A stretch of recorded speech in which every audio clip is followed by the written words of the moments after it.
ஆள் இல்லைன்னா எல்லாரும் எங்கெல்லாம் ஏறுறீங்க? காய் கூடைக்குள்ளே ஏறுறது, செடிங்களை பிச்சு போடுறது, இந்த வேலையெல்லாம் செஞ்சுட்டு அப்படியே அப்பாவியா நடிக்கிறது. அப்போதான் சோறு போடுவான்னு சொல்லி அப்பாவியா நடிக்கிறது. பாரு, சோறு போட மாட்டேன்னு சொன்ன கொடுமைக்கு வேணும்னே எல்லாரும் எப்படி ஆக்டிங் கொடுத்துட்டு இருக்காங்கன்னு பாருங்க. இம்புட்டு நேரம் ஆடின ஆட்டத்துக்கு இப்படியே அப்பாவியா நடிக்கிறீங்களே, இதெல்லாம் யாராச்சும் நம்புவாங்களா? உங்களை யாராச்சும் நம்புவாங்களா? சொல்லு, நம்புவாங்களா? உன்னைய நம்புவாங்களாடி? சேட்டை ஒன்று என்னைய மிஞ்சி நீ மிஞ்சியா? எல்லாம் சரி சமமாக தான் சேட்டை செய்கிறது. வேறு நான் யாருக்கு இப்படி பாவமாக படுத்திருந்தா மட்டுமே நான் சோறு போட்டுருவேன்னு நினச்சிங்களா? போடவே மாட்டேன்.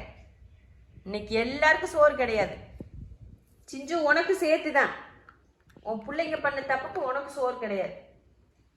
புரிஞ்சுச்சா? சாப்பாடுலாம் கிடையவே கிடையாது. இன்னைக்கு யாருக்கும் கிடையாது. அம்மா சோறு போட மாட்டேன்னு சொல்லிடுச்சுமா அம்மான்ட்டு வருது. ஆளுங்களை பாரு, சைஸுங்களையும் பாரு.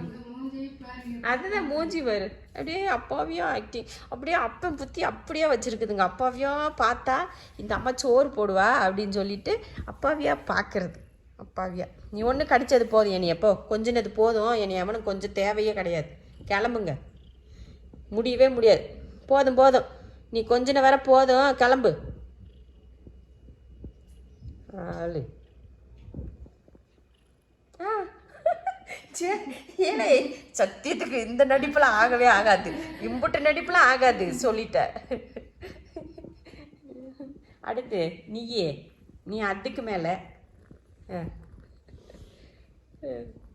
எல்லாம் அப்பாவி பிள்ளைங்க வரு கையை அப்படிதான் சொல்றாங்க போல. இனிமேல் செய்ய மாட்டேம்மா, தப்பு பண்ண மாட்டேம்மா.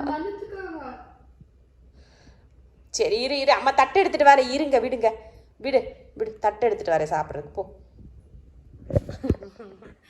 என் பிள்ளை எம்பிட்டு அறிய பிள்ளைங்க. வா, கீழே வாங்க, கீழே வா, கீழே இறங்குதா. கீழே வந்தாதான் தருவேன், அங்கெல்லாம் இருந்து அம்மா தரமாட்டேன்.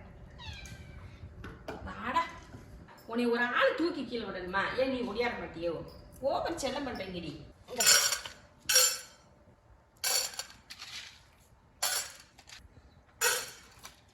ஸ்பெஷலா எதிர்பார்த்தீங்களா? தட்டு